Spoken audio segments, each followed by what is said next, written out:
দেখেছিলাম অনেক ভার্সিটি ছেড়ে আমি এই ভার্সিটিতে আসছিলাম, আজকে আমার মা কান্না করতেছে, আমি এমন ভার্সিটিতে পড়তেছি না প্রাণের মা এনে হলে থাকতে পারতেছি না, কোনো শিক্ষক আমাদেরকে দেখতেছে না। এই ভার্সিটির স্বপ্নে কি আমরা দেখছিলাম? ঠিক, এটা আমাদের দাবি, লজ্জা আমাদের জন্য। হয়তো আমরা এখানে ন্যায় বিচার পাচ্ছি না সবাই হল থেকে চলে যাচ্ছে, আমাদের তো বাঁচতে হবে।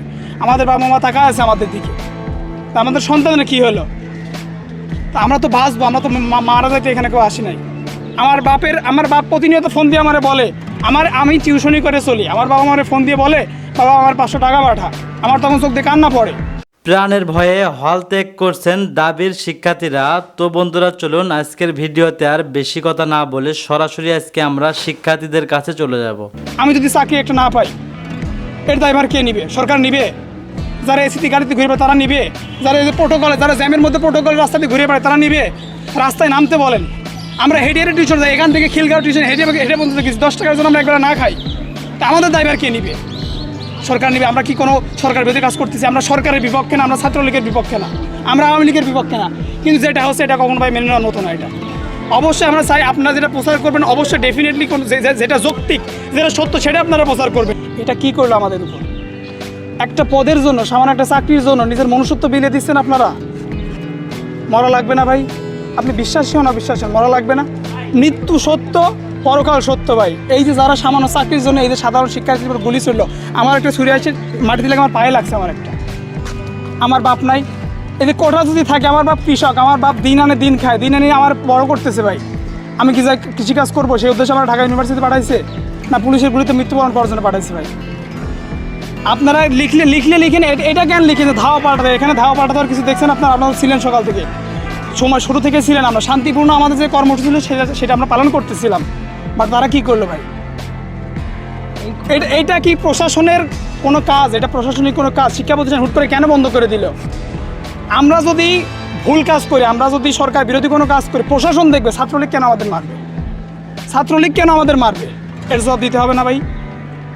এখানে না দে মল চত্বরের ভেতরে পুলিশ, মানে ইটস আনবিলিভেবল। মানে অন্য কেউ যদি আমাকে বলতো আজকে আমি বিশ্বাস করতাম না। সবচেয়ে বড় কথা, ফেসবুকের সার্ভারটা এত সুন্দর করে ডাউন করে রাখছে, ভাবছে যে সার্ভার ডাউন করব, এরা তো আসলে এই যুগের ছেলে মেয়ে কয়জন বাইরে আসবে, কিন্তু যখন দেখছে যে না সার্ভার ডাউন করে ওরা পাচ্ছে না, সবাই ভেতরেই মানে আন্দোলনে চলে এসছে, এখন আর কি করবে? গুন্ডা বাহিনী লেলিয়ে দেওয়া ছাড়া তো আর কোনো কাজ নেই তাদের। একই পদক্ষেপ থাকবে, পদক্ষেপ চেঞ্জ হওয়ার তো উপায় নেই। চেঞ্জ তখন পর্যন্ত হতে পারতো, আলোচনা ততক্ষণ পর্যন্ত চলতে পারতো যতক্ষণ পর্যন্ত আমাদের মধ্যে থেকে কেউ না হারিয়ে গেছে। কিন্তু এখন তো আমরা আসলে আমাদের যারা আমাদের সাথে সহযোদ্ধা তাদেরকে আমরা হারাই ফেলছি অলরেডি। এখন পিছু ওটা মানে তো তাদের সাথে বেইমানি করা, তাই না? একদম 1952 সালের যে হামলা, এটার সাথে কোনো তফাৎ নাই। তখনও অনেকে শহীদ হয়েছে, এখনও অনেকে শহীদ হয়েছে। এখন ওরা একদম টার্গেট করে ফেলছে ঢাকা ইউনিভার্সিটি, যখন জানে যে ঢাকা ইউনিভার্সিটি থেকে যদি আন্দোলনটা চলে এটা সারা বাংলায় চলবে, তো ওরা চাচ্ছে ঢাকা ইউনিভার্সিটিটাকে আগে শান্ত করে ফেলতে। হয়তো অনেকে গ্রেফতার করবে, হয়তো অনেকে গুলি লেগেছে অনেকের, তারপর টিএসএলের কারণে অনেক অসুস্থ হয়ে পড়ছে, তারা চাইছে যে আস্তে আস্তে করে এভাবে আন্দোলনে মানুষ কমিয়ে ফেলবে, যেটা আসলে সম্ভব না। তখন পর্যন্ত সম্ভব হতো যখন পর্যন্ত আসলে কেউ একজনও শহীদ হয় নাই, কিন্তু এখন পিছিয়ে যাওয়া মানে তো তাদের সাথে বেইমানি করা, আর এটা কখনোই সম্ভব না। আমাদের পুলিশ, আমাদের অথরিটি আমাদেরকে মারতেছে, আমাদের গায়ের উপরে টিয়ার গ্যাস মারতেছে। আমার চোখের সামনে কি পরিমাণ মানুষজন হাত কাটা পড়ে আছে, পা ভেঙে পড়ে আছে, আমি নিজে দেখছি নিজের চোখে। 3 জনের পা ভাঙা, হাত কাটা, বাজে অবস্থা। আমি জানি না টিয়ার গ্যাসের পরে কি হয়েছে, আমি শুধু আমার ডিপার্টমেন্টের খবর নিয়েছি, সবাই নিজেদের মতন করে সবার খোঁজ খবর নিতেছে। আর বুলেট লাগছে আমার চোখের সামনে 2 জনের, একজনের পায়ের বুলেট আমি নিজের চোখে দেখছি, আর এদিকে একটু আগে একজন আসছে, এটা আপনারা সবাই দেখছেন। এই হচ্ছে বর্তমানের অবস্থা। দেখেন আমাদের সবাইকে কেমনে চিল্লাচিল্লি করে বের করার চেষ্টা করতেছে। কেন পুলিশ আসবে? কেন আমাদের বিজিবির মারবে? কেন আমাদেরকে র্যাব মারবে? আমরা কি করতেছি? আমরা কোনো রাষ্ট্রদ্রোহী মার্কা কোনো কাজ করছে?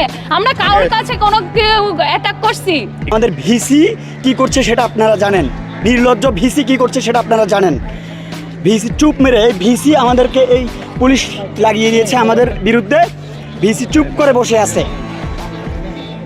আমরা এখন সবাই শঙ্কার মধ্যে আছি আমরা বেঁচে থাকবো কিনা। তাই আমাদের প্রত্যেকটা স্টুডেন্ট, সাধারণ স্টুডেন্ট এখন হল ছাড়তে বাধ্য হচ্ছে।